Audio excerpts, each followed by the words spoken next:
You just ran into someone at the coffee shop. You know this person. You've had a whole conversation with them, at a party maybe, or a work thing. You remember their laugh. You remember the story they told about the camping trip where the tent collapsed. You can picture what they were wearing, and then they smile and say, "Hey!" And you open your mouth and absolutely nothing comes out, because their name is just gone.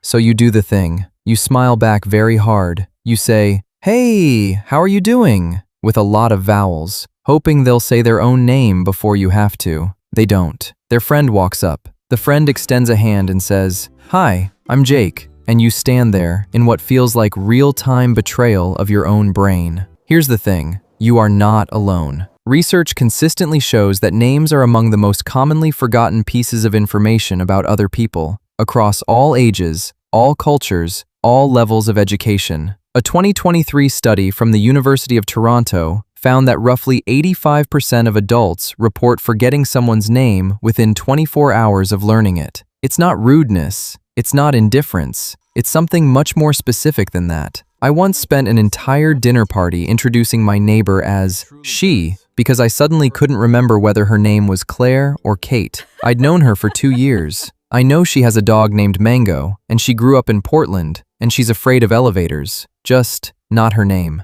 We're not here to give you a label. We're here to understand exactly where names go and why your brain has been quietly outsourcing them this whole time. And it turns out, the answer starts with a baker who isn't actually named Baker. In 1973, psychologists Gillian Cohen and Donald Faulkner introduced what would become one of the most quietly famous concepts in memory research. They called it the Baker-Baker paradox. Here's the setup. If I tell you that a person in a photo is a baker, lowercase, occupation, you will probably remember that tomorrow. But if I tell you his name is Baker, uppercase, proper noun, you are dramatically more likely to forget it. Same sound, completely different retention rate. Why? Because baker, the profession, hooks into a whole associative network in your brain. It connects to bread, to warmth, to flour on an apron, to the smell of something in an oven at 6 a.m. When you try to recall it, you have dozens of cognitive pathways leading back to the word. But baker, the name? It's just a sound. It floats in the air with nothing to grab onto. This is what memory researchers call semantic encoding. Your brain preferentially stores information that connects to meaning, context, and sensory experience. Names, in most cases, are semantically empty. They're arbitrary labels, historically unrelated to the person carrying them. Your brain doesn't know what to do with a floating label, so it quietly files it in the least reinforced drawer it has. There's a second phenomenon layered on top of this, the next-in-line effect, first documented by Brenner in 1973. When you're waiting to speak in a social situation, introducing yourself, preparing to say something clever, managing the anxiety of meeting someone new, your brain starts preloading what you're about to say, and the incoming information, the other person's name, gets partially muted, not because you're not listening, because your brain is already busy. These two effects together explain a lot, but they don't explain why some people have this problem so consistently, so specifically, while other information sticks with no effort at all. That's where it gets interesting, because the pattern isn't random. It tells you something about the way your brain is actually wired. Stage 1. The cost. Honest, without minimizing. Let's be real about what this actually costs. It creates social friction. It reads as indifference, even when the opposite is true. You've watched someone's face shift slightly when they realize you don't remember their name. That small recalibration, where they quietly lower their expectations of you. That's a real thing, and it's not pleasant. For people who forget names chronically, there's often a low-grade background anxiety in social situations, a constant tactical awareness. How do I navigate this conversation without triggering the moment? You learn workarounds. You master the art of the group introduction. You say your own name first, hoping they'll say theirs. You ask your partner to reintroduce you to the person you've technically already met. You type their name into your phone immediately after a meeting ends, like writing down a dream before it dissolves. And underneath all of that is something quieter, a private shame, an assumption that forgetting a name means you didn't care enough, that you weren't present, that you are, in some fundamental way, less considerate than the people who seem to remember everyone. Stage 2. The strength. Concrete, without romanticizing. Here's what's actually happening in the same brain that drops names like car keys. People with this particular memory pattern tend to be highly associative thinkers. Their memory doesn't organize by label, it organizes by texture, narrative, and emotional resonance. They remember not what you're called, but what you're like. They'll remember that you seemed nervous at that first meeting, and then unexpectedly funny. They'll remember the specific detail you mentioned about your father, 6 months later, without trying. They process people as stories rather than as entries in a contact list. This is actually a measurable cognitive pattern.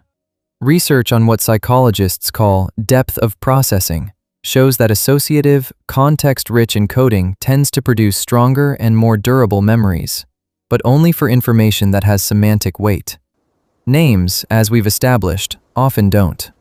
So the very feature that makes you remember the important things is the same feature that sheds the arbitrary ones.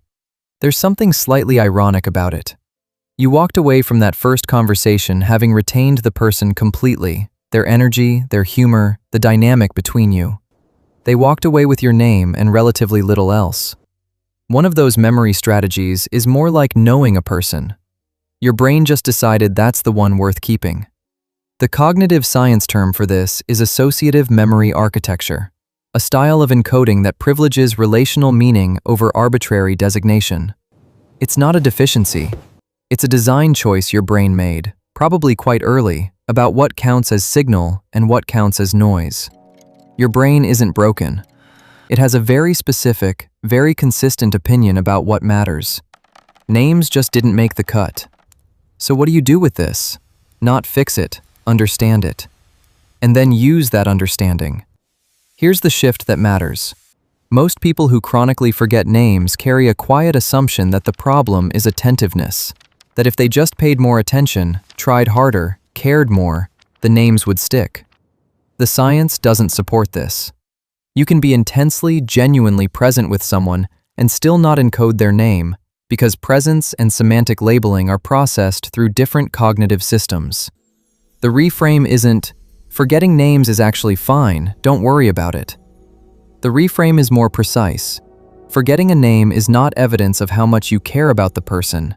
It's evidence of how your brain stores people, as experience, not as data. This distinction is worth holding on to, because the shame that comes with name forgetting is almost entirely built on the assumption that memory equals caring. And for most cognitive functions, that's simply not how it works. You probably remember that your grandmother made a specific sound when she was about to say something funny. You don't remember what she wore on a random Tuesday in 1998. Both are true at the same time. The selectivity isn't moral, it's mechanical. Practical note, for those who want one. The fastest way to actually encode a name is to give it a hook. Immediately link it to something the person said or looks like or reminds you of. You're hacking the associative architecture. You're giving the name a ladder to climb. Not because you owe it to them, but because now you understand what your brain actually needs. You remember the camping trip. You remember the laugh. You remember the thing they said about their sister that made you think about your own family for a week afterward. You forgot the name. These things can both be true. One of them is not more real than the other. Your brain made a choice, the same way it always does. It kept what had weight and shed what floated.